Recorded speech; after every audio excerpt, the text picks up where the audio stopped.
এক ভাই লিখেছেন গ্যান্ডারিয়া থেকে যে মোহতারাম, আয়াতুল্লাহ আলী খামেনি রহিমাহুল্লাহ তিনি তো মারা গিয়েছেন প্রায় 130 দিন আগে। তো এই যে 130-31 দিন পরে তার জানাজা হচ্ছে, ইসলামী শরিয়া এই ব্যাপারটাকে কিভাবে দেখে? আর এ ব্যাপারে আসলে বিধান কি, যে জানাজা দ্রুত করা উচিত নাকি এভাবে ফ্রিজিং করে একটা নির্দিষ্ট সময় করলেও কোনো সমস্যা থাকে না? খুবই ইম্পর্টেন্ট একটা বিষয়। আয়াতুল্লাহ আলী খামেনির যে জানাজা নিয়ে আজকে প্রশ্নটা এসেছে, গ্যান্ডারিয়া থেকে এক ভাই করেছেন। দেখেন, রাষ্ট্রীয় নায়ক হোক, বড় লিডার হোক, অথবা সাধারণ কোনো মানুষ হোক, আল্লাহর হাবিব সাল্লাল্লাহু আলাইহি ওয়াসাল্লাম হাদিস হচ্ছে মানুষ যখন মারা যায় তাকে দ্রুত দাফন কাফনের ব্যবস্থা করার কথা। এখন আয়াতুল্লাহ আলী খামেনিকে কেন 131 দিন পরে জানাজা দেওয়া হচ্ছে? বাংলাদেশ থেকে দেখলাম এনসিপির নেতারা গিয়েছেন, জামাত ইসলামের বড় বড় লিডাররা গিয়েছেন, স্পিকার গিয়েছেন, সারা পৃথিবী থেকেই কিন্তু এভাবে মানুষ এসেছেন। মূল কারণটা কি, যে কেন এত সময় কালক্ষেপণ করা হলো? মূলত 3টা কারণ পাওয়া যায়।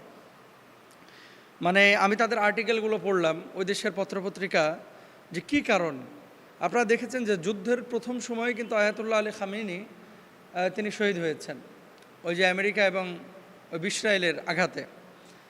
এখন 19 শাহাদাত বরণ করার পরে তারা কিন্তু যুদ্ধাবস্থায় প্রবেশ করেছিল।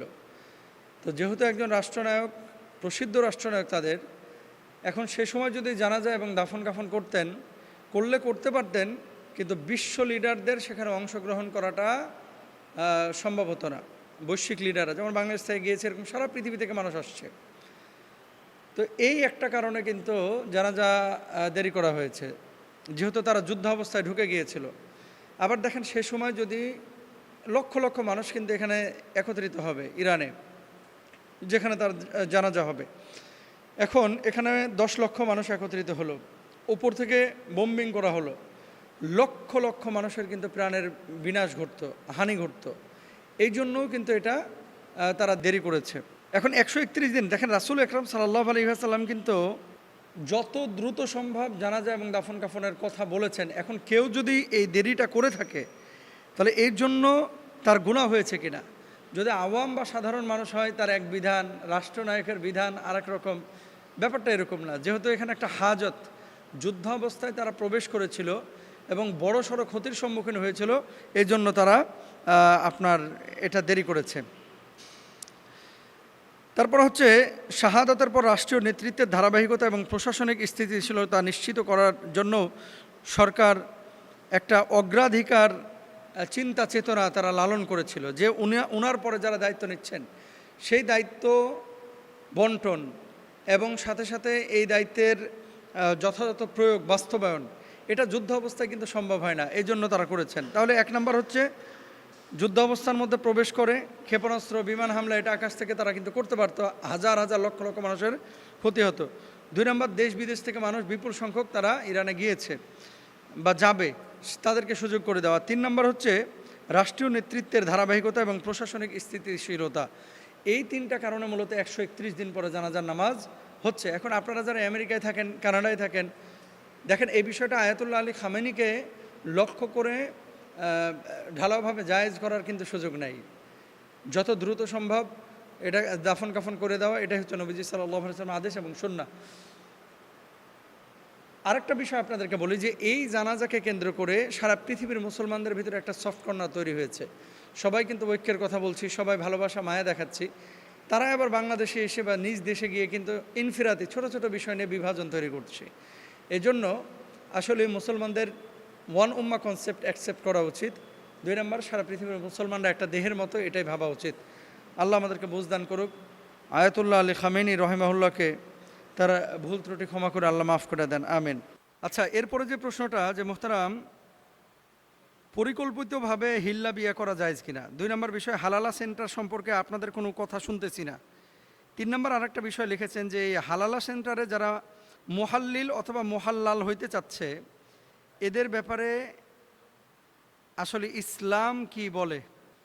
নাউযুবিল্লাহ। আসলে ইসলামটাকে শেষ করার জন্য কতভাবে যে চক্রান্ত, ষড়যন্ত্র এবং বদমাইশি হয়, এটা আসলে বাংলাদেশ আর আফ্রিকার কিছু দেশেই সম্ভব। মধ্যপ্রাচ্যে বা ইউরোপে আসলে ইসলামের বিরোধী যারা, তারা কিন্তু ইসলামের এত ক্ষতি করে না। তারা জানে যে আমি কাফের, বেঈমান, আমি ইসলামের বিপক্ষে কথা বলবই।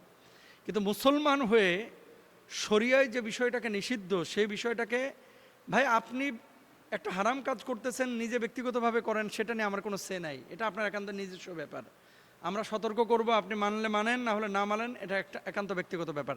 কিন্তু হারাম কোনো বিষয়কে আপনি হালালভাবে, হালাল ফ্রেমে নিয়ে আপনি আরও 10 জন মানুষকে এখানে অ্যাট্রাক্ট করে, আরও 10 জন মানুষকে সম্পৃক্ত করে আপনি তাদেরকেও জাহান্নামে নেবেন, এটা কিন্তু আমরা মানব না, এটা আমরা মানতে পারি না।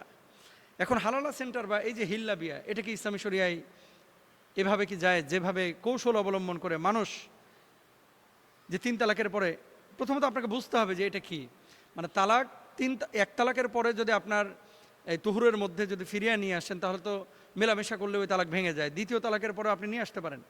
3 তালাক বা স্থায়ী তালাকের পরে যদি আপনি ফিরিয়ে না নিয়ে আসেন, ধরেন একেবারে পরিপূর্ণভাবে স্থায়ী বিচ্ছেদ হয়ে গেছে, বিচ্ছেদ হয়ে যাওয়ার পরে এখন কোনো কারণে আবার ওই স্ত্রীকে আপনি নিতে যাচ্ছেন, তো ডাইরেক্ট তো নিতে পারবেন না।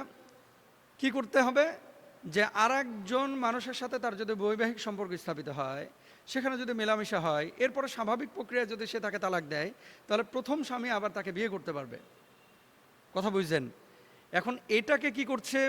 ভাড়া করা পাঠা আছে না, পাঠা, ভাড়া করা পাঠা, এই মাদি ছাগলকে পাঠা দেয় না, এই যে এই ভাড়া করা পাঠা দিয়া বিয়ে করায়া, তারপরে এর সাথে মিলন করায়া, তারপরে ওখান থেকে তালাক নিয়ে আবার পূর্বের স্বামীর কাছে ফেরানো, এগুলো হচ্ছে ভণ্ডামি, ভণ্ডামি। রাসূল আকরাম সাল্লাল্লাহু আলাইহি ওয়াসাল্লাম কি বলেছেন দেখেন। আল্লাহ রাসূল সাল্লাল্লাহু আলাইহি ওয়াসাল্লাম বলছেন, লাআনাল্লাহুল মুহাল্লিলা ওয়াল মুহাল্লালা লাহু, অর্থাৎ যে ব্যক্তি হালালা করে এবং যার জন্য হালালা করা হয়, উভয়ের ওপরে আল্লাহর লানত।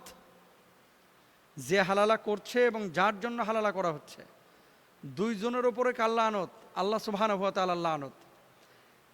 2 নম্বর হাদিস দেখেন, আল্লাহ উখবিরুকুম বিত্তাইসিল মুস্তাআর, ক্বালু বালা ইয়া রাসূলুল্লাহ, ক্বালা হুয়াল মুহাল্লিলু, লাআনাল্লাহুল মুহাল্লিলা ওয়াল মুহাল্লালা লাহু। আমি কি তোমাদেরকে ধার করা ষাঁড় সম্পর্কে জানাবো না? ধার করা ষাঁড়, আড়িয়া, আড়িয়া, উত্তরবঙ্গে কি কয়? আড়িয়া। ধার করা ষাঁড় সম্পর্কে কি আমি তোমাদেরকে জানাবো না? সাহাবীগণ বললেন, অবশ্যই হে আল্লাহ রাসূল সাল্লাল্লাহু আলাইহি ওয়াসাল্লাম, আপনি জানাবেন।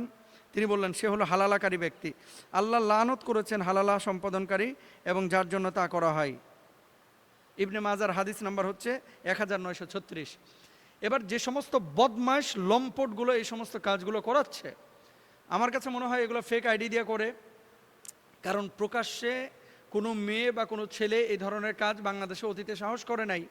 আপনারা জানেন যে বিদেশ থেকে অনেকে ফেসবুক পেজ খুলে বিভিন্ন হুজুরদের নামে ফটোকার্ড বানায়, উল্টাপাল্টা কথা বলে। আবার অনেক সময় উল্টাপাল্টা মেসেজ আপনারা দেখেন যে ফেসবুকে বিভিন্নভাবে কিন্তু এখন ক্রাইম হচ্ছে। তো ফেক আইডি থেকে এভাবে হালালা সেন্টার খোলা হয়তো বা হয়েছে, আমি এগুলো জানিও না বলতে যখন আলোচনা হয়েছে সোশ্যাল মাধ্যমে, তখন দেখলাম যে কিছু একটা এরকম হচ্ছে। এরপরে এটা নিয়ে স্টাডি করলাম, দেখলাম যে মেসাকার অবস্থা, নাউযুবিল্লাহ, এগুলোকে ইসলাম অনুমোদন করে না। আর আরেকটা বিষয়, এই হালালা সেন্টারের মানে আপনার মুহাল্লিল হওয়ার জন্য, হালালা সেন্টারের মুহাল্লিল হওয়ার জন্য, মানে ওই পাঠা হওয়ার জন্য, ষাঁড় হওয়ার জন্য যারা ফর্ম পাঠিয়েছে বা বায়োডাটা পাঠিয়েছে, এদের জন্য এক বুক আফসোস যে এরা আসলে কেমন মানুষ। না সোশ্যাল মাধ্যম বুঝে, একজনের সিভি বায়োডাটা চিনি না জানি না, মুহাল্লিল হওয়ার জন্য পাঠিয়ে দিলাম। মানে এগুলো হচ্ছে জেনা করার জন্য, আকাম করার জন্য এই সিভিগুলো পাঠিয়েছে। বড় বড় হুজুরকেও দেখলাম, সাধারণ মানুষকে দেখলাম, যদি সত্য হয়ে থাকে। এগুলো তো ফটোকার্ড বানায়ও তো অনেকে সিভি বানায় ফেলতে পারে। যদি সত্য হয়ে থাকে, এই সমস্ত বদমাশগুলোকে কোনো প্রতিষ্ঠানে নিয়োগ দিয়েন না। কারণ এদের কাছে আপনার সন্তান নিরাপদ না, এদের কাছে আপনার ছেলে মেয়ে নিরাপদ না, এদের কাছে আপনার মেয়েকে যদি বিয়ে শাদী দেন, এই বদমাশ বিয়ের পরও দেখবেন যে এরকম আকামের জন্য আরেক জায়গায় তালাশ করে বেড়াবে। জেনাকাররা যেরকম বদমাশ, এগুলো কিন্তু সেরকম বদমাশ। এই জন্য বি কেয়ারফুল। কোনো ধরনের এই সমস্ত কাজ, এগুলো ইসলাম অনুমোদন করেন। আল্লাহ তাআলা আমাদেরকে বোঝার তৌফিক দান করুন।